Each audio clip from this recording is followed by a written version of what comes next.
All right, what's up, guys? Today we're gonna be doing the Q&A. We're gonna be answering all your Ford Maverick questions that I posted on my community tab, and different kinds of questions you guys left under my videos. So I'll be happy to answer more in the comments and maybe make another video on that. But I'm gonna be answering the questions I have now, and then we're gonna start off with the first question. Stephen Ward said, no cars or trucks are going to be perfect, but up to this point, are you satisfied with your purchase, or do you even question yourself or wonder? So right now, I've had the truck for around a month and a half. Yeah, a month and a half, maybe a little over a month and a half.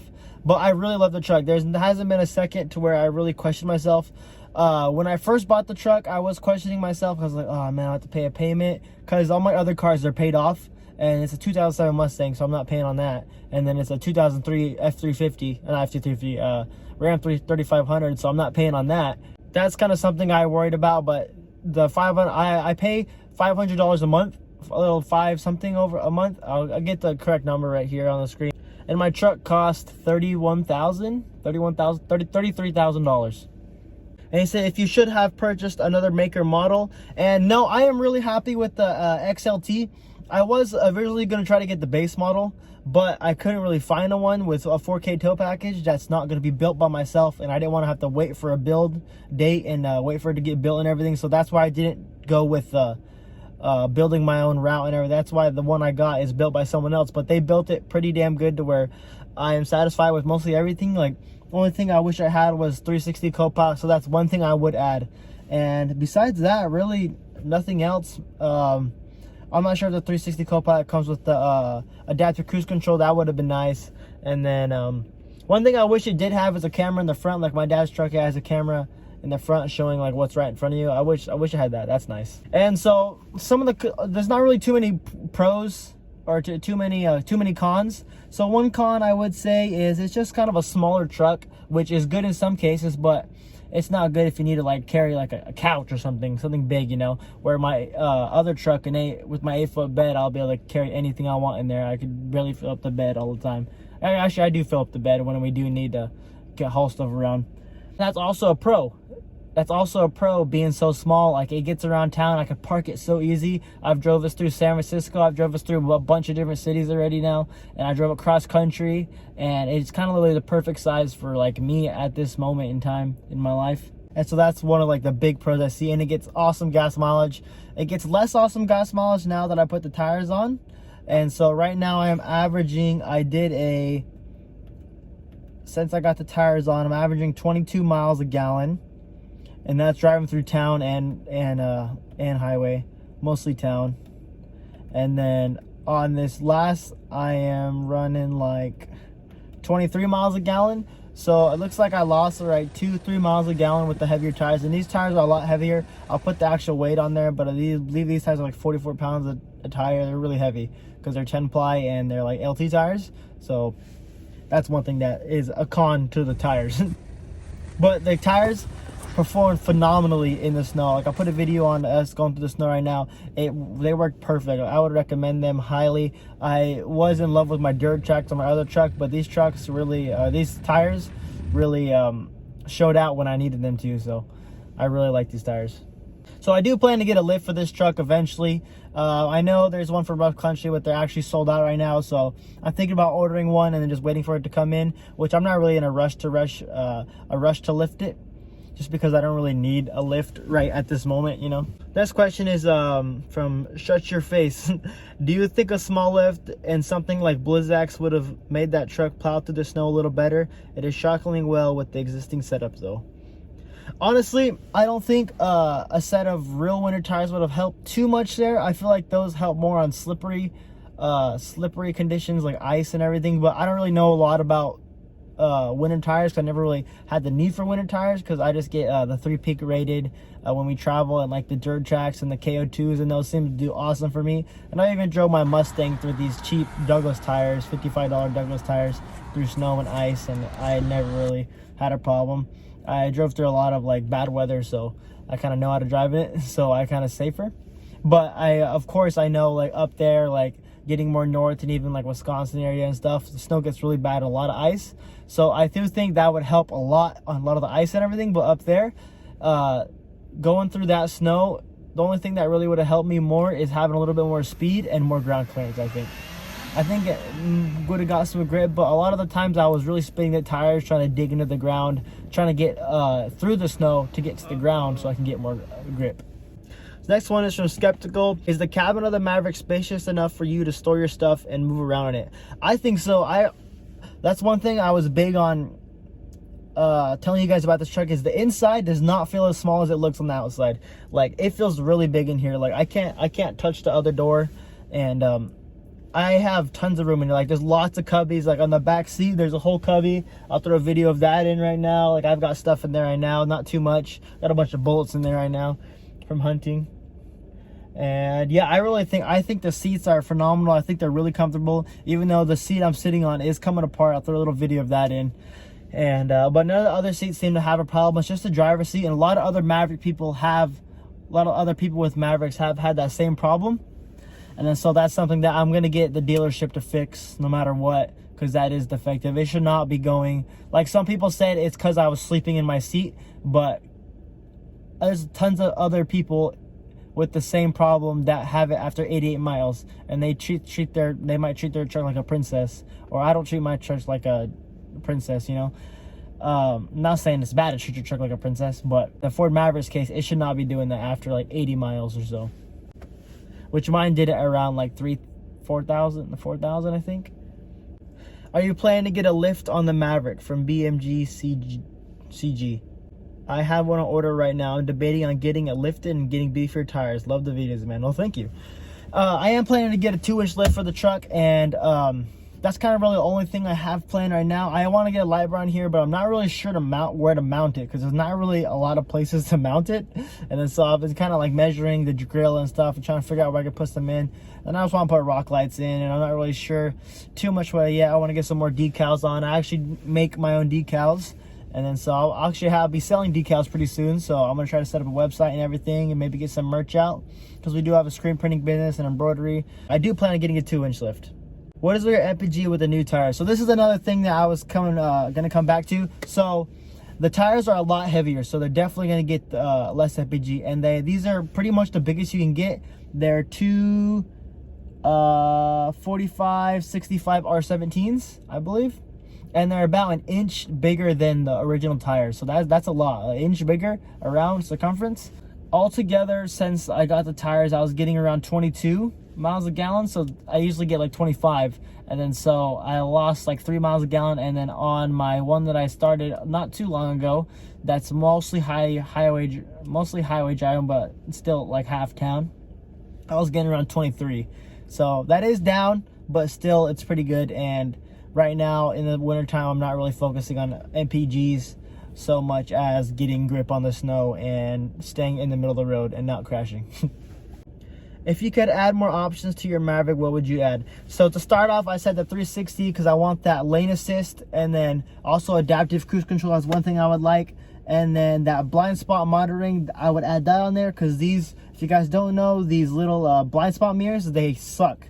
They're in a weird spot to where when you look at them, like, it hurts my eyes. I don't know. I never look at my blind spot. I just give a good look behind me. But I hate that mirror. If I could just get rid of it, I would get rid of it. I could, but it's not a big enough problem to where I'm like, oh my God, I have to change it right now. But yeah, that's one thing I don't like. And besides that, maybe the better speaker package. That's one thing I would add. Leather seats would be nice, and I do like the feel of cloth seats better. This next person said, from Martin's Woodworking, how does the heater defrost AC fan speed work? Does it produce good heating? So I honestly think it's really good. It seems to heat up pretty fast, right? Even when it's pretty cold, it only takes like a few minutes or whatever to start getting a little bit of heat out, just to where it's not blowing out cold air. And I haven't really had to use the AC a lot, but I have used the AC.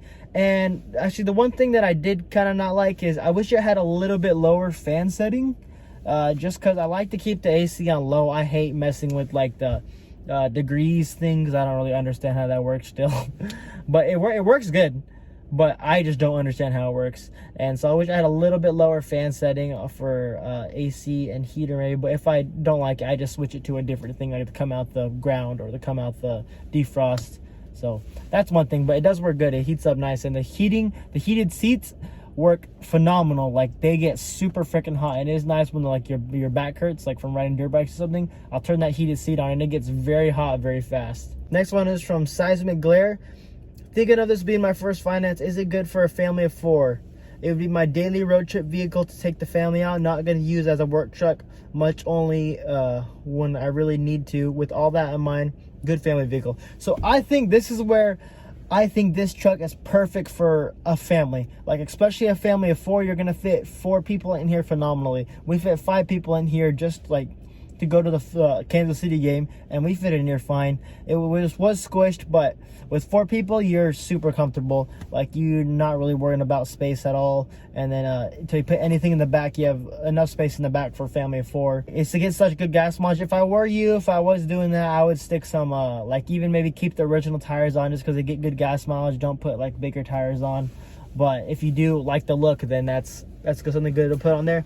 And like, it does have good power. You know, having some power is always good just to get out of the way. Say you see a car coming to T-bone you or something. So that's always good to have, like, a little bit lower in torque. That's that kind of stuff I think about. I think this is going to be a phenomenal truck for you. It has lots of space, a lot of little cubbies to put knickknacks or whatever, but snacks if you want to. And yeah, so I think this is a really good vehicle for you.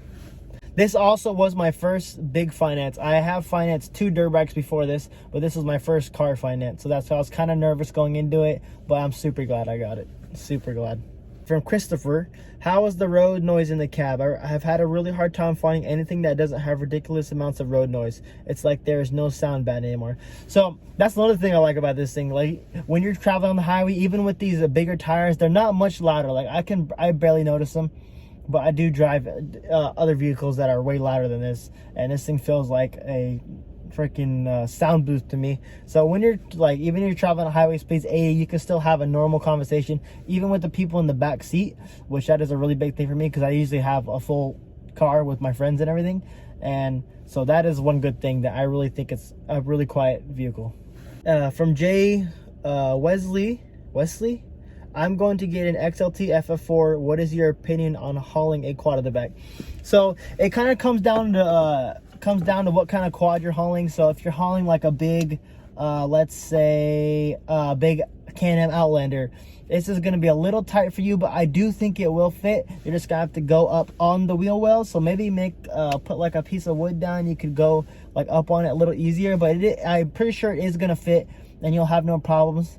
And with my dirt bike, I was losing for like the wind drag and the weight, and a fully loaded truck, I was losing about like 2-3 miles a gallon. I think 2 miles a gallon. And I think, I'm not sure, I'm just going by my brain, and my brain's slow. It makes me sound really dumb, but yeah, so you're gonna lose a little bit, but I think unloading it is gonna be so easy. Like, even unloading my dirt bike and even loading the quad, I loaded the quad up by myself, my other quad, and then we have a Suzuki Quad Runner, and it's pretty wide. It's not a really tall or big quad, but it is a full-size quad, and it's got like giant tires on it and everything, and it is really wide, and it fit perfectly in there to where I think an Outlander would fit, but I'm not completely sure. So that's kind of thing, or like a big Polaris or something. But I did haul a quad back here completely fine and with no problems. And I love the ease of access to the thing because it's not very tall. So what was your sticker price on your Maverick? How much did you put down, and what's your monthly payment? So my sticker price was $33,000, I believe, and then I put down $4,000, and I financed it, and it was $530 a month, I believe. And I was trying to get it down to like $400, but I need to put more money down in it. Couldn't afford that. He came in. Would you choose a Lariat over an XLT if you got another and had the option? Just ordered my XLT today. No, I would not choose an Lariat over this because I don't think it's justifiable to pay that much for money just for like leather seats and whatnot, and like a wireless charger in the bottom. Like that stuff I really don't need. And if I do want to get leather seats in here, I could, but I prefer cloth seats. I wish they didn't have this, like it has this different discolored thing in the back. I wish it was just a solid because it would look a little more clean. But that's one thing I didn't really like when I hopped in here, but now I've grown to like it. So I've grown not to love it, but it doesn't look bad to me. So I would not choose a XL or a lariat over an XLT. I think it's a perfect price point. So from J0621, does your tailgate sag like the pictures I've seen online? Yes, I believe all 4 Maverick tailgates sag, and you don't really notice it unless you look at it from the side, like from the looking from straight on. You don't really notice it, but it does sag, and it's not a lot of sag, and it's supposed to be like that, I'm pretty sure. Are you going to lift a truck? Yes, I have 2-inch lift. Do you think a CRF 250 can fit in the back of that thing, or what? Yes, it can. You can actually fit 3 dirt bikes back there, 3 full-size dirt bikes. We fit my 300, we fit my KTM 300, it's 2021, and then my KTM 250, and then my brother's YZ 125 back there. And we fit them back there, and it was a tight fit, but it did fit, and we did drive around like 10 miles with it. We didn't really need to go anywhere at that time. So it does fit, and you will be able to fit 1 dirt bike in there perfect. The tailgate won't be going up, or it won't be going in sideways, and you still won't be able to fit, but it's better just to put it straight on for less wind drag. And yeah, so a dirt bike will fit 100%. I have multiple videos on my channel showing how to get a dirt bike in and how it fits, and different types of dirt bikes and whatnot, and even a quad.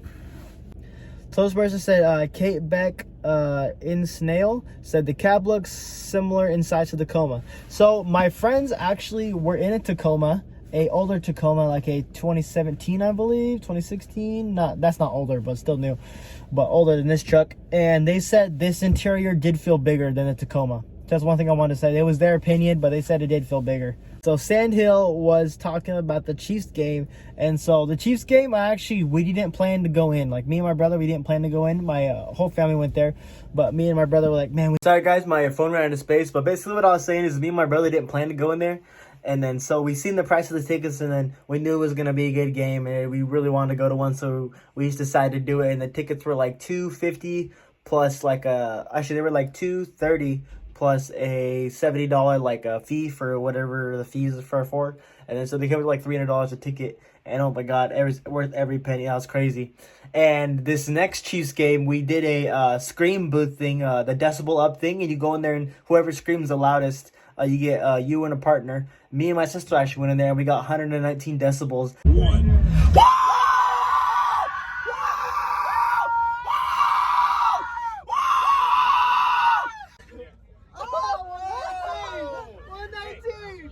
Definitely need to come back, get back and hit the line at the bottom, share your rewards of the kingdom.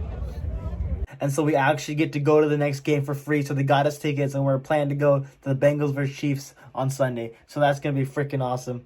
But this is the end of this video. I'm going to do another part 2 because I have more questions that you guys have. But I want to keep these videos kind of shorter. I don't want to make them like 30, 40 minutes, you know, because I have like 20 more questions, you know. But if you guys have any more questions you guys want me to answer in the next video, comment them down below. But make sure to like, comment, subscribe, turn that bell on for notifications. And I really appreciate all you guys. And a lot of you guys aren't subscribed. It just takes 2 seconds. So just go hit that subscribe. Thanks for watching.